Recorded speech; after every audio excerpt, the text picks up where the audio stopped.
Home minister صاحب اس کی بات کرتے ہیں تو ہم یہ کہیں گے دیر آئے درست آئے. اب ہم یہ سوچ رہے ہیں کہ بات الیکشن کے وقت انہوں نے کی ہے، کیا یہ واقعی سیریس ہے یا یہ ایک جملہ ہے؟ اگر وہ چاہتے ہیں کہ جموں کشمیر کے لوگوں کو جو انہوں نے زخم دیے کچھ اس میں مرہم ہو جائے تو سب سے پہلے کتنے جرنلسٹ ہمارے بند ہیں؟ دیکھیے، جہاں تک ایسفا کا ریووکیشن ہے یا سویلین ایریا سے سیکورٹی فورسز باہر نکالنے کی بات ہے، بیرکس میں آرمی کو بھیجنے کی بات ہے، یہ جموں کشمیر کے لوگوں کی بہت ہی امپورٹنٹ ڈیمانڈ رہی ہے اور کئی سالوں سے رہی ہے، اور پی ڈی پی اس کی ہر وقت وکالت کرتی رہی ہے. اور یہی وجہ ہے کہ جب ہم نے بی جے پی کے ساتھ الائنس کیا تو اس الائنس ایجنڈا آف الائنس کا یہ بہت بڑا حصہ تھا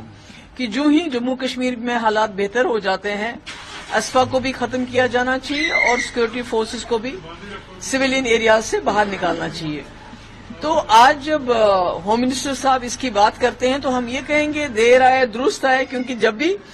محبوبہ مفتی یا پی ڈی پی اس کی وکالت کرتے تھے، اس کی بات کرتے تھے تو مجھے کہا جاتا تھا یہ اینٹی نیشنل ہے، یہ آرمی کے خلاف ہے،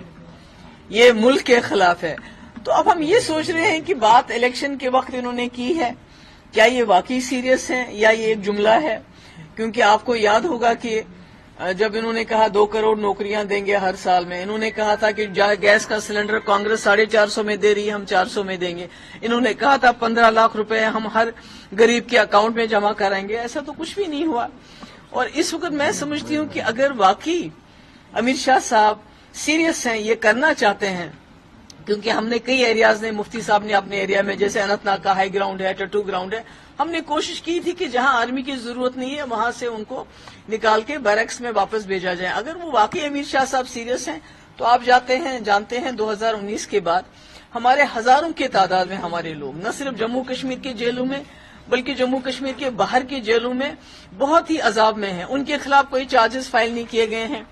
ان کا جو عدالتی کارروائی شروع نہیں ہو رہی ہے، بہت سارے لوگ اس میں بیمار ہیں، غریبوں کے بچے ہیں یہ. تو اگر وہ چاہتے ہیں کہ جموں کشمیر کے لوگوں کو جو انہوں نے زخم دیے کچھ اس میں مرہم ہو جائے تو سب سے پہلے کتنے جرنلسٹ ہمارے بند ہیں؟ تو کم سے کم پہلے ان کو ریلیز کر دیں جن کے خلاف کوئی چارجز نہیں ہے، جن کی کارروائی نہیں ہوئی، جن کا کوئی الزام ان کے خلاف ثابت نہیں ہو. تو ہم سوچیں یہ سچ بول رہے ہیں، ادروائز تو یہ جملہ لگتا ہے.